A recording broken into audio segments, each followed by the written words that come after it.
School के चंद असातिज़ा कराम मौजूद हैं, आइए उनसे बात करते हैं। जी जनाब, अस्सलाम वालेकुम। वालेकुम सलाम जी, बहुत शुक्रिया फरीद साहब, आपका बहुत शुक्रिया कि आप यहाँ पे असातिज़ा को बुलाते हैं असातिज़ा की आवाज़ बुलंद करने के लिए। जी मजीद साहब, वो तो बुलाते ही हैं आवाज बुलंद करने के लिए। आप भी आवाज बुलंद किया करें। आप बोलते हैं तो लगता है कि जैसे आप रजाई से निकले ही नहीं है अभी।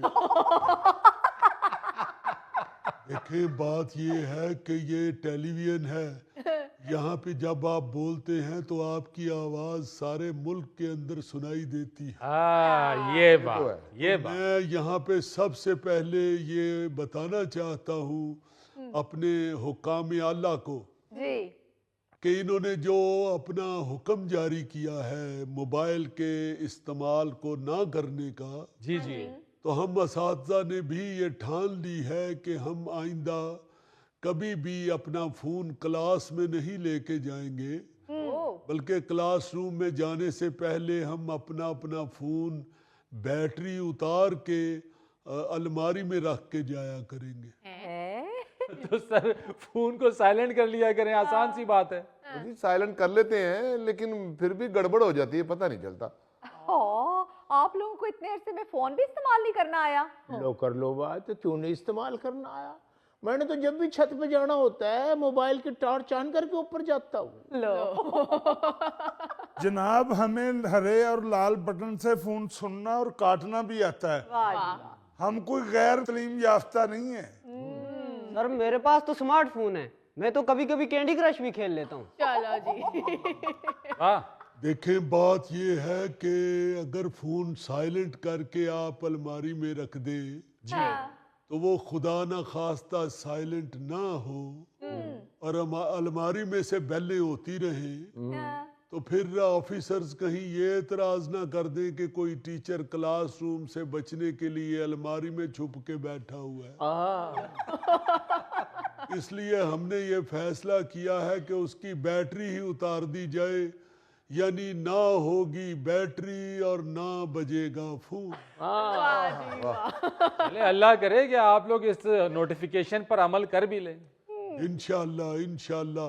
देखिए, मैं तो पहले भी फोन सिर्फ आपकी भाभी के लिए ही अपनी जेब में रखता हूँ, क्योंकि वो अक्सर पूछ लेती हैं कि मजीद साहब कहाँ पहुँचे हैं। अच्छा, तो उनको बता के यहाँ पहुँच गया हूँ, मैं फौरी फोन बंद कर देता हूँ, क्योंकि अगर दो तीन बातें करें तो वो पकड़ लेती है कि ये झूठ बोल रहे हैं।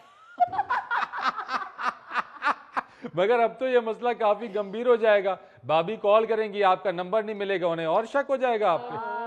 नहीं, हमने अपने अपने घरों में बता दिया है कि भाई हुकूमत ने ये ऑर्डर जारी कर दिया है कि आप फोन अपने साथ ना रखें या उसका इस्तेमाल ना करें। इसलिए अब हमारे फोन अलमारियों में होंगे। आपने जो जो बदुआएं हमें देनी है आप देती रहा करें। वाह वाह वाह। फरीद साहब, मेरी बीवी तो पूछती भी नहीं है पे आप कहाँ हैं।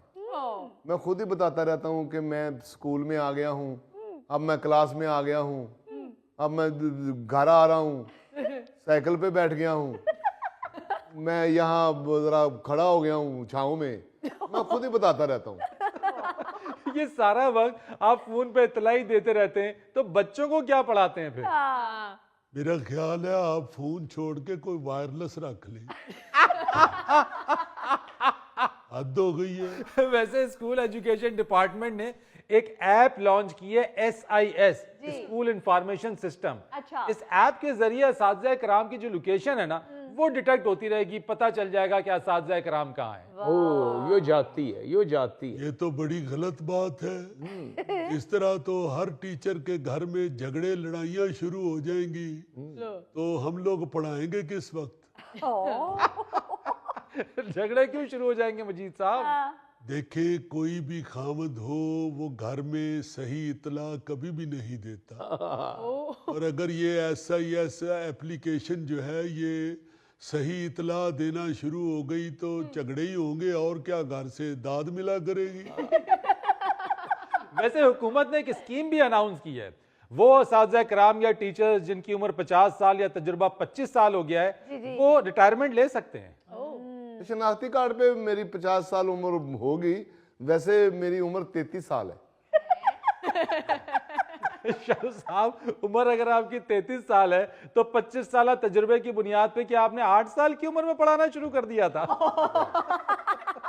बात असल में ये है कि जो उम्र होती है ना वो एक जगह पे आके रुक जाती है। आप यकीन माने कि मेरे कई फारगुल तहसील स्टूडेंट्स मुझे मिलते हैं, अच्छा, तो वो कहते हैं कि मजीद साहब आप तो बिल्कुल वैसे के वैसे ही है जैसे 20 साल पहले थे।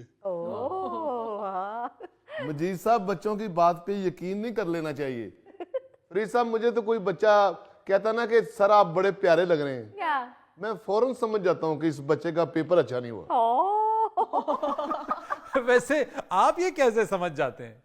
फरीद साहब, मुझे प्यारा कहता ही वो है जो मुश्किल में फंसा हो। अच्छा, आपकी भाभी के पास जब खर्चा खत्म हुआ हो ना, तो वो मुझे शम्स नहीं कहती, मुझे चांद कहती है।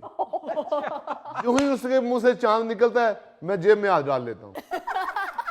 हुजूर खुदा के वास्ते बच्चों की तालीम और तरबियत पर कुछ तवज्जो दें, वरना कराची के एक स्कूल में AI टीचर का तजुर्बा कामयाब हो गया है। AI teacher? जी हाँ, ये रोबोट टीचर हैं, रोबोटिक टीचर, जो ना सिर्फ बच्चों को उसने पढ़ाया है बल्कि उनके तमाम सवालात के जो जवाब हैं वो भी तसल्ली बख्श दिया है। वाह, हुजूर आपका मुस्तकबिल तो खतरे में। वो जी कोई खतरे में नहीं है, ये आप मुझसे लिखवा सकते हैं। ये AI टीचर जो है ना जी, रिपोर्ट टीचर, ये कभी भी पाकिस्तान में कामयाब नहीं हो सकता। वो क्यों? आप इतना महंगा टीचर लेके आएंगे, किसी शरारती बच्चे ने उसके सर पे पानी का गिलास उंडेल दिया, टीचर की तारें शार्ट हो जानी। टीचर क्लास ले रहा होगा और किसी शरारती बच्चे ने पीछे से स्विच निकाल देना, टीचर वहीं खड़ा हो जाएगा।